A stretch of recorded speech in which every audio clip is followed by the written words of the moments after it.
Shalom, puji Tuhan. Senang kita berjumpa kembali dalam perenungan firman Allah.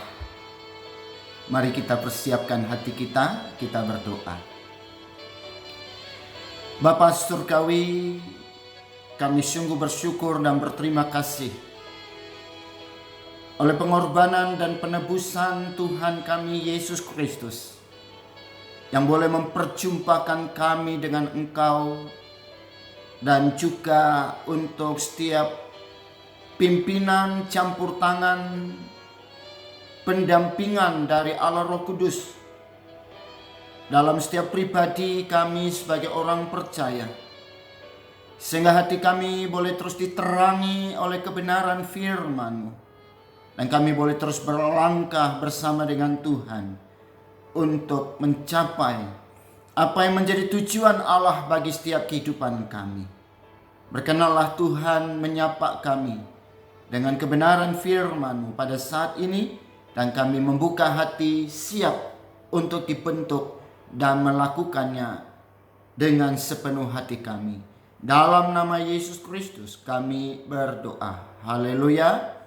Amin. Bapak Ibu Saudara, hari ini kita akan melanjutkan pembacaan kita dari Amsal pasal 19. Amsal pasal 19 ayat 18 sampai 29. Amsal pasal 19 ayat 18 sampai 19. Demikianlah firman Tuhan. Hajarlah anakmu selama ada harapan, tetapi jangan engkau menginginkan kematiannya. Orang yang sangat cepat marah akan kena denda, karena jika engkau hendak menolongnya, engkau hanya menambah marahnya. Dengarkanlah nasihat dan terimalah didikan, supaya engkau menjadi bijak di masa depan. Banyaklah rancangan di hati manusia, tetapi keputusan Tuhanlah yang terlaksana. Sifat yang diinginkan pada seseorang ialah kesetiaannya. Lebih baik orang miskin daripada seorang pembohong. Takut akan Allah mendatangkan hidup, maka orang bermalam dengan puas tanpa ditimpa malapetaka. Si pemalas mencelup tangannya di dalam pinggan, tetapi tidak juga mengembalikannya ke mulut. Jikalau si pencemooh kau pukul, barulah orang tak berpengalaman menjadi bijak.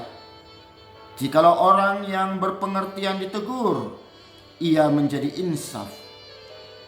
Anak yang menganiaya ayahnya atau mengusir ibunya memburukkan dan memalukan diri. Hai anakku, jangan lagi mendengarkan didikan, kalau engkau menyimpang juga dari perkataan-perkataan yang memberi pengetahuan. Saksi yang tidak berguna mencemoohkan hukum, dan mulut orang fasik menelan dusta. Hukuman bagi si pencemooh tersedia, dan pukulan bagi punggung orang bebal. Bapak Ibu, sedemikian jauh pembacaan Alkitab kita pada hari ini. Dan ayat pertama yang kita baca tadi, yaitu di dalam ayat yang ke-18. Hajarlah anakmu selama ada harapan, tetapi jangan engkau menginginkan kematiannya. Ya, tentunya kewajiban sebagai orang tua adalah terutama dalam hal mendidik anak kita. Atau mungkin lebih praktisnya, lebih praktisnya saya tidak mengatakan bahwa kewajiban dari seorang orang tua, baik itu ayah maupun ibu, atau bahkan orang yang merasa sudah lebih berumur lah begitu ya, adalah memberikan teladan yang baik. Walaupun memang ini bukan suatu tugas yang gampang. Ya, jadi banyak sekali orang tua ya, mengabaikan kewajibannya ini. Karena memang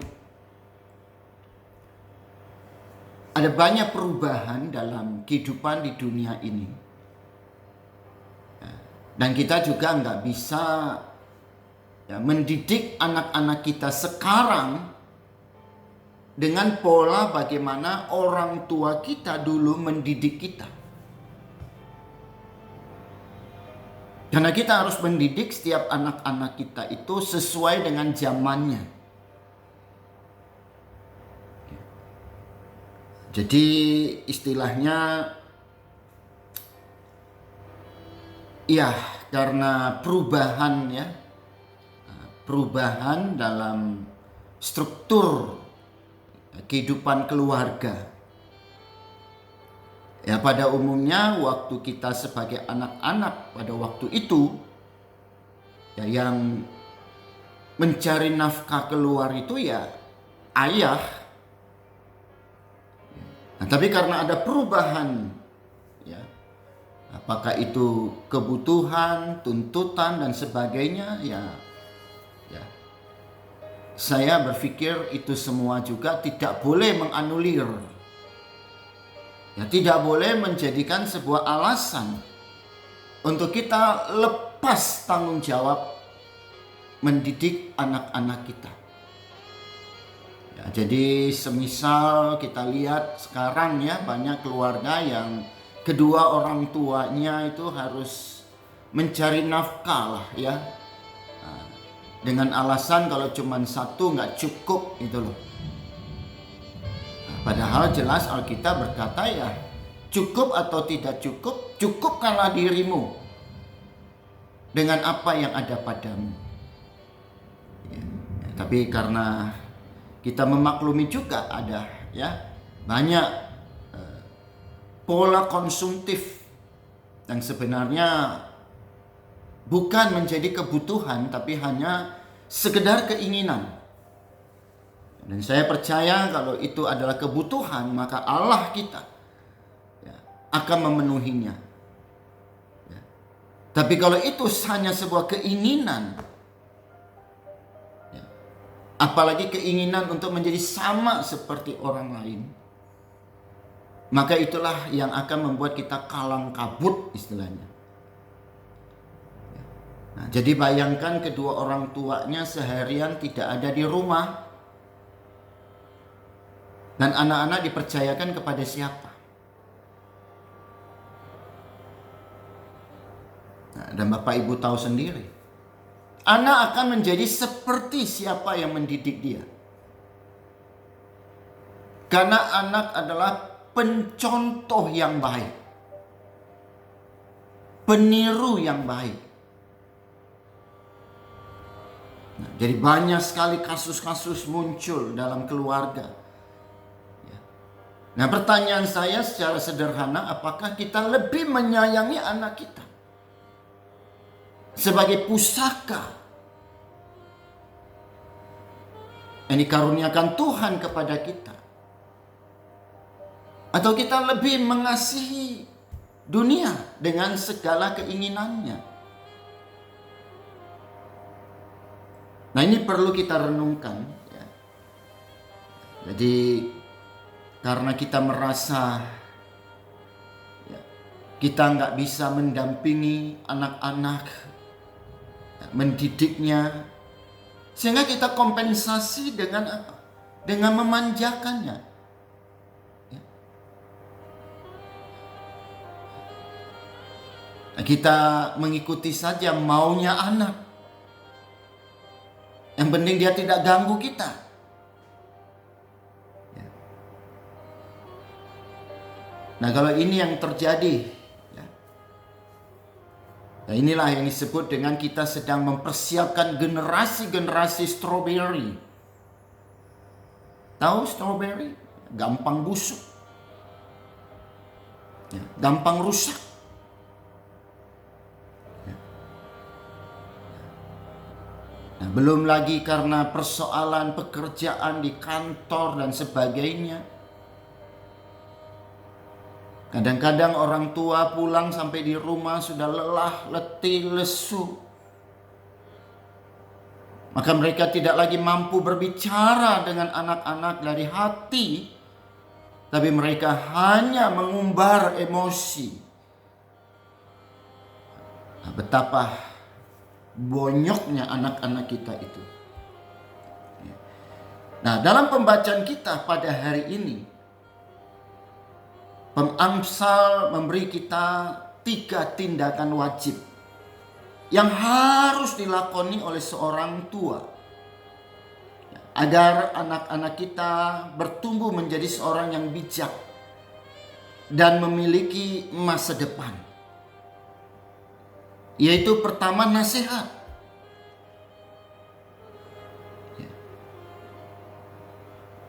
Apakah Bapak Ibu punya waktu yang cukup untuk mendampingi anak-anak belajar Alkitab, berdoa? Saya pikir yang ada ibu-ibu, bapak-bapak emosi karena kewalahan mengajari anak matematika dan lain sebagainya.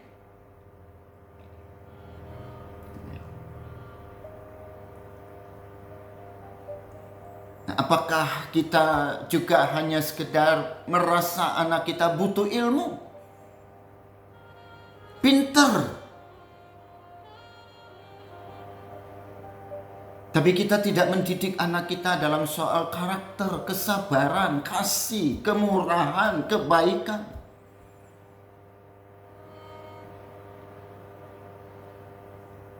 Nah, di dalam ayat yang ke-18, ayat yang ke-20 ya.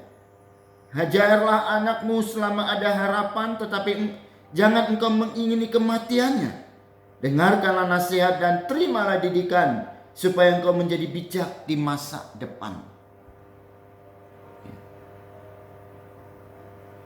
Pendidikan tidak identik dengan pengetahuan semata-mata. Nah, kita lihatlah bagaimana kurikulum anak-anak kita di sekolah. Ya, apakah mereka mendapatkan didikan ya dalam hal budi pekerti, karakter? Mereka mungkin hanya dipacu untuk menjadi orang yang menjadi juara di kelas. Padahal masa depan seorang anak tidak hanya ditentukan oleh yang namanya pengetahuan. Nah, jadi ketika hal ini harus mulai kita kerjakan sebelum terlambat. Karena kita sebagai orang tua tidak juga bisa mendampingi anak kita seumur hidup mereka. Jadi semasa kita masih ada waktu pada hari ini, mari ya kita membangun bersama dengan mereka untuk hari esok mereka yang gilang gemilang, yang dijanjikan Tuhan bagi setiap orang yang hidup mengasihinya. Nah, Amsal memaparkan keadaan yang sangat dramatis bila kita terlambat mendidik setiap anak-anak kita. Pertama, kita akan melihat bahwa anak-anak kita akan tumbuh menjadi manusia yang malas, seperti firman yang sebelum ini. Amsal menggambarkan bahwa sebagai orang yang ditetapkan oleh Tuhan, dan dipercayakan anak,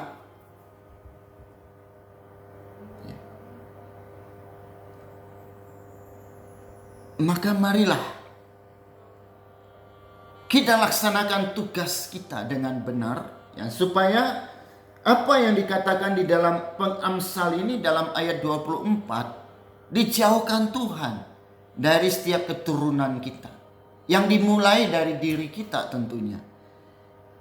Si pemalas mencelup tangannya ke dalam pinggan, tetapi tidak juga mengembalikannya ke mulut. Orang malas itu istilahnya apa? Makanan di depan mata pun tidak sanggup untuk dipindahkan ke mulut oleh tangannya. Sedemikian, ya, parahnya gitu loh. Nah, yang kedua, kalau kita tidak mendidik anak kita dengan benar, maka mereka akan bertumbuh menjadi orang-orang yang tidak bisa hidup dalam mengikuti norma-norma, ya, tata krama sopan santun, ya, dalam kehidupan bermasyarakat. Dan ini banyak sekali, ya, menjadi keluhan, ya, dalam kehidupan masyarakat, dan sopan ya, dan sebagainya, ya. Dalam ayat 26, anak yang menganiaya ayahnya atau mengusir ibunya, memburukkan dan memalukan diri.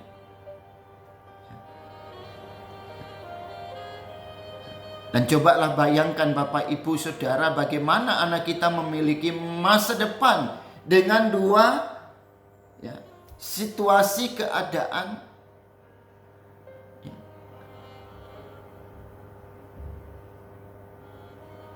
yang menguasai hidup mereka. Malas, tidak sopan. Nah, nanti untuk jelasnya Bapak Ibu bisa baca, ya, dalam 2 Timotius, ya, 2 Timotius 3, ya. Dan kalau kita punya generasi seperti ini, malas, ya, tidak disiplin, maka bagaimana bangsa dan negara kita ke depan? Nah, oleh sebab itu sangat penting. Masih ada kesempatan.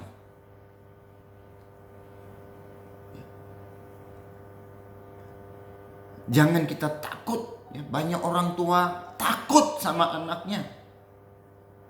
Nah, kan terbalik.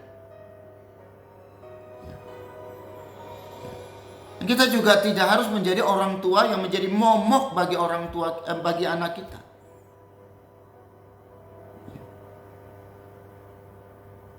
Kita harus menjadi pengayom. Kita harus menjadi pendamping yang baik.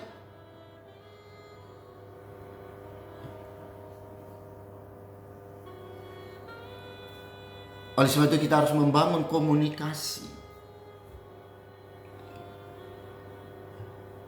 Jangan kita mendidik generasi yang cepat marah, emosi.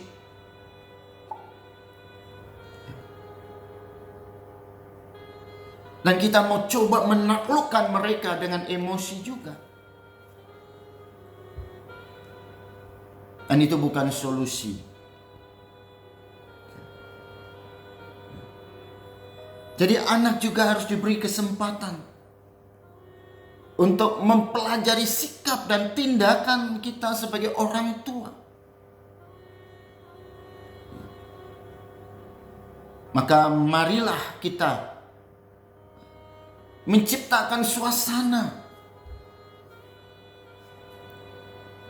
yang kondusif, ya,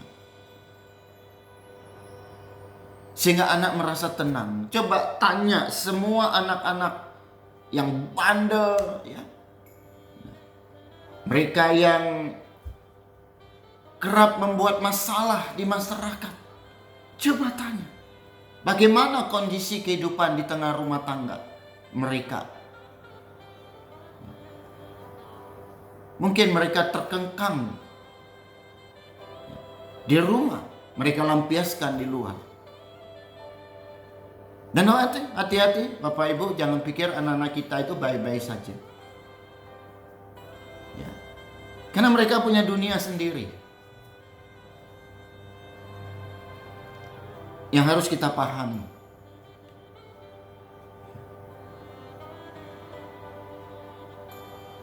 Jadi sekali lagi, jangan didik anak kita dengan emosi. Tapi didiklah anak-anak kita dengan Alkitab. Jadi sebagai orang tua, maka tugas yang paling utama yang harus kita lakukan adalah bagaimana kita membimbing, memimpin anak-anak kita ke dalam jalan yang benar. Bagaimana kita memberikan teladan hidup tentang takut akan Tuhan. Kita jangan cuma sekedar berpikir bagaimana membekali anak-anak kita dengan materi. Tapi mari kita bekali anak kita dengan hati. Hati yang mengasihi Tuhan.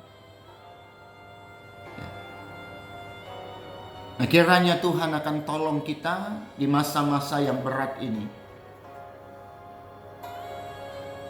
Mari kita terus belajar dari Tuhan. Masih ada kesempatan. Mari kita bisa memperbaiki diri kita. Ketika kita bisa perbaiki diri kita, maka kita akan perbaiki lingkungan kita. Kita akan perbaiki keluarga kita. Pasti kita bisa memperbaiki anak-anak kita. Tuhan Yesus memberkati. Mari kita berdoa. Bersyukur kepada Tuhan atas setiap firman yang mengingatkan kami khususnya sebagai orang tua dalam tanggung jawab mendidik setiap anak-anak kami.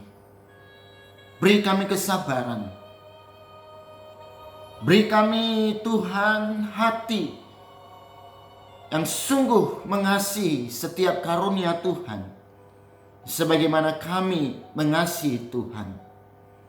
Terpujilah namamu ya Bapa. Di dalam nama Tuhan Yesus Kristus. Kami serahkan setiap kehidupan kami, anak-anak kami, masa depan mereka, para pendidik mereka, baik di sekolah, di tempat les, di keluarga, di tengah masyarakat. Mereka boleh menjadi generasi-generasi ilahi yang gagah perkasa di bumi ini. Menegakkan panji Yesus Kristus. Menjadi alat kemuliaan Tuhan. Menjadi berkat bagi bangsa dan negara. Dalam nama Tuhan Yesus Kristus kami berdoa. Haleluya. Amin. Puji Tuhan. Tuhan Yesus memberkati kita. Sampai jumpa kembali. Dan tetap melaksanakan protokol kesehatan. Amin, amin, amin.